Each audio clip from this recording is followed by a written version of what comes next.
નમસ્કાર મારા વાલા વિદ્યાર્થી મિત્રો, સ્વાગત છે તમારું। આજે મિત્રો વાત કરીશું ધોરણ 10માં હિન્દી વિષયની જે મિત્રો આપણી બોર્ડની પરીક્ષા 22 માર્ચના રોજ જે મિત્રો પેપર લેવામાં આવનાર છે તેનું મિત્રો આદર્શ આઈએમપી પેપરનું સોલ્યુશન આજે આપણે આ વિડીયોમાં કરવા જઈ રહ્યા છીએ। તો ચાલો વિદ્યાર્થી મિત્રો આપણી વિડીયોનું સંપૂર્ણ સોલ્યુશન કરીએ। તેના પહેલાં તમે ખાસ ચેનલમાં નવા છો તો વિદ્યાર્થી મિત્રો ચેનલને અવશ્ય સબસ્ક્રાઇબ કરી વિડીયોને લાઇક અને શેર કરવાનું પણ ન ભૂલતા, જેથી કરી અમે તમારા સુધી ધોરણ 10ના તમામ વિડીયો અને તમામ પેપરોનું સોલ્યુશન મોકલી શકીએ। તો વિદ્યાર્થી મિત્રો આપણું જે પેપર આવનાર છે તે કુલ 80 ગુણનું હશે અને 3 કલાકની અંદર આ પેપર પૂર્ણ કરવાનું છે। તેથી સૌપ્રથમ વિભાગ નંબર A થી શરૂઆત કરીશું। મિત્રો વિભાગ નંબર A ની અંદર તમને ગદ્ય વિભાગમાં પહેલો પ્રશ્ન પૂછવામાં આવનાર છે, જેમાં મિત્રો સૌપ્રથમ તમને સહવિકલ્પ સાથે ઉત્તર આપવાના છે। પહેલો પ્રશ્ન છે, बूढ़ी काकी को पतलों पर से जूठी पूड़ी की टुकड़ी खाता देखकर कौन सन रह गया। तो एनी अंदर तमने 4 ऑप्शन आपवामां आवशे। तो साचो ऑप्शन है रूपा, सन रह गया। और बीजो प्रश्न है, मेरी वेशभूषा ही इस बात का परिचय देती है कि मैं यहाँ का निवासी नहीं हूँ, यह वाक्य कौन किससे कहता है। तो जवाब आवशे दंतुल कालिदास से कहता है। तीजू है, लाला सदानंद के कहने पर सादीराम ने पत्रिकाओं की चित्रों का क्या किया। तो एनो मित्रों जवाब 4 ऑप्शन में साचो छे एल्बम बनाया। एना पछी सही विकल्प चुनकर रिक्त स्थान की पूर्ति कीजिए। जेमा मित्रों चौथो प्रश्न है, खालिया कंपनी के विज्ञापन में लिखा था कि महिला उम्मीदवार आवेदन न करे। तो जवाब में आवशे टेल्को। पांचमू है, प्रोफेसर रामिस का ड्रीम प्रोजेक्ट खलिया था। तो जवाब में आवशे मानव प्रक्षेपण यंत्र बनाना। छठू है, राम प्रसाद बिस्मिल के गुरु का नाम खलिया था। तो जवाब में आवे छे श्री सोमदेव। आगळ बात करीशुं मित्रों, अहींया सही वाक्यांश चुनकर पूरा वाक्य फिर से लिखने का है। जेमां सातमू है, ईसाई पादरी के अनुसार जवाब में आवे छे हम लोग अपने काम में गर्व नहीं लेते। आठमू है, लेखक सबसे बड़ा काम जीवन जीने को मानते हैं। नवमू, जॉन डंकन स्कॉटलैंड में रहने वाले एक गरीब बुनकर का पुत्र था। तो योग्य जवाब आ रीते आपणे आपी छीए।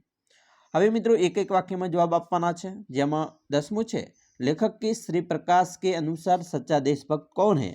तो सच्चा देशभक्त कर्तव्य पालन करता है, वही सच्चा देशभक्त है। 11मू है, बिस्मिल की माताजी का सबसे बड़ा आदेश क्या था। तो प्राण हानि न होना। हवे मित्रों अहींया तमने 2-3 वाक्यों में उत्तर लिखने का है, जेनी अंदर मित्रों 2 प्रश्न आपवाना छे। बने प्रश्नों मित्रों तमारा माटे तैयार करी लेजो, मोस्ट आईएमपी तमने बनी रहेशे।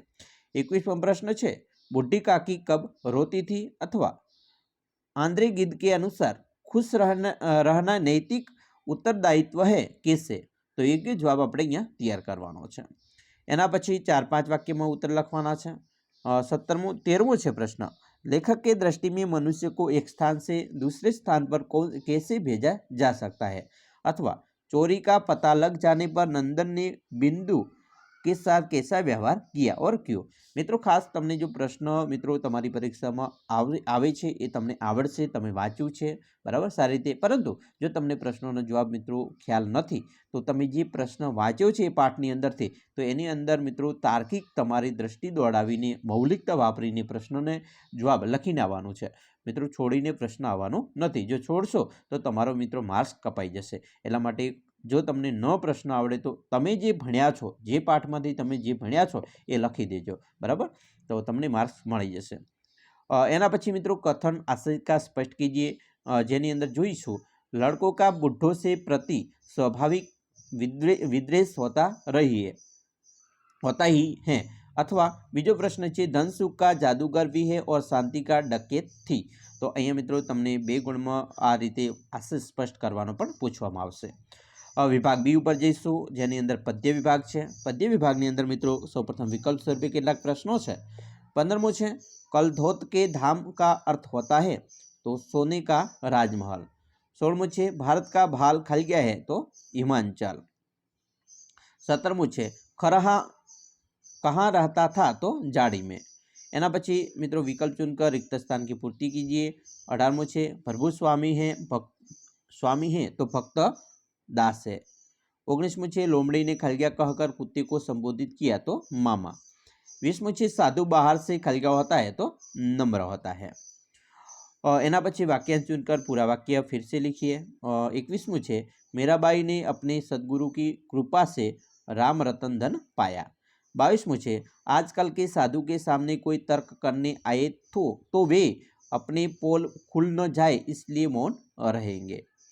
23मुं छे कुत्ते की सीख काव्य में दिनकर जी प्राण बचाने के लिए सारी शक्ति लगाने के लिए कहते हैं। तो आ रीते जवाब लखीशुं। एना पछी एक एक वाक्य उत्तर आपवाना छे। 24मो प्रश्न छे जन्मभूमि काव्य में भारत की किन नारियों की बात बताई गई है? तो सीता, अहल्या ने सावित्री। 25मो प्रश्न छे कवि ने नावों की नगरी किससे कहा है? तो कश्मीर को कहा है। हवे मित्रों 2-3 वाक्य में वाक्य लिखने का है, प्रश्नों का जवाब लिखने का है। खास मित्रों तमने जोईए हमने यहाँ प्रश्न मित्रों पूछेलो है कि सूखे पेड़ पर तोते को देख इंद्र को क्यों आश्चर्य हुआ, अथवा लकुटी लेकर रसखान का क्या करना चाहते हैं और क्यों। तो कोईपण मित्रों जवाब आपणे एक लखवानो छे, परंतु अहींया मोस्ट आईएमपी पेपर छे એટલે આપણે બંને પ્રશ્નોના જવાબ તૈયાર કરી દઈશું। એના પછી उत्तर 4-5 વાક્યમાં લખવાના છે।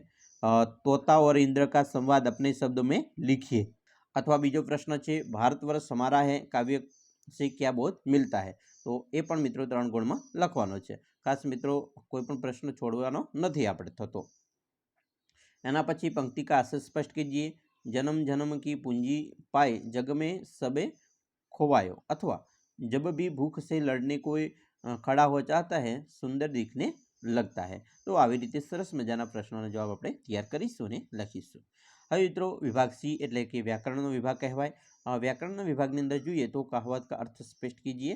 જેમાં 29મો છે लातों के भूत बातों से नहीं मानते। तो એનો મિત્રો જવાબ આવે कि बुरे लोगों के साथ बुरा व्यवहार करने से ही नजीता निकलता है। बराबर। एना पछी शब्द समूह के एक शब्द सहेलगाह पर आए हुए यात्री એને સહેલાણી કહેવાય। પછી સંધિ છોડીએ સદિચ્છાએ તો સદ વત્તા ઈચ્છાએ। એના પછી નિમ્નલિખિત સંધિ को જોડીએ સદા વત્તા એવ તો સदैव થાય છે। પછી મિત્રો મુહાવરો છે એનો અર્થ આપવાનો છે અને વાક્ય પ્રયોગ કરવાનો છે। ठंडी आह भरना यानी निश्चित हो जाना। પછી શબ્દ સમૂહ મિત્રો વિરોધી શબ્દ છે કોમલ તો કઠોર, ખર્ચ તો બચત થાય છે। पर्यायवाची शब्द છે મેઘા તો બુદ્ધિ અને મલ્લાહ तो माझी। भावाचक संज्ञा बतावानी छे डाकू तो डाकुयन અને કાપના તો કંપન। પછી અહીંયા મિત્રો વિશેષણ સંજ્ઞા લીખીએ। બરફ તો બર્ફીલા અને શરીર તો શારીરિક। પછી મિત્રો અહીંયા તમને કર્તૃવાચક સંજ્ઞાઓ આપેલી છે। ધર્મનું ધાર્મિક અને વિશ્લેષણનું વિશ્લેષક થશે। સમાસ ઓળખવાનો છે નવગ્રહ તો દ્વિગુ અને રામરતન તો કર્મધારય। विभाग डी ની વાત કરીશું। લેખન વિભાગ છે એની અંદર મિત્રો તમને આવા પ્રશ્ન પૂછી શકે છે। કોઈપણ એક વિષય પર ટિપ્પણી લખવાની છે જેમાં દૂરદર્શન ટીવી અથવા આકાશવાણી અથવા મિત્રો મોબાઈલ વિશે પણ પૂછી શકે છે। એના પછી મિત્રો એક ગદ્યખંડ આપેલો હશે અને ગદ્યખંડની નીચે અહીંયા તમને 6 પ્રશ્ન આપેલા છે। આપણે ગદ્યખંડને વાંચવાનો છે, સમજવાનો છે અને પછી સરસ મજાના પ્રશ્નોના જવાબ 6 એ 6 લખવાના છે। એના પછી મિત્રો તમને એક પત્ર આપવામાં આવશે। પત્ર મિત્રો કોઈપણ એક અહીંયા મિત્રો 2 પત્ર છે, सॉरी पत्र 1 લખવાનો છે। बराबर। એના 5 ગુણ છે અને બીજું છે એની મિત્રો કહાની છે।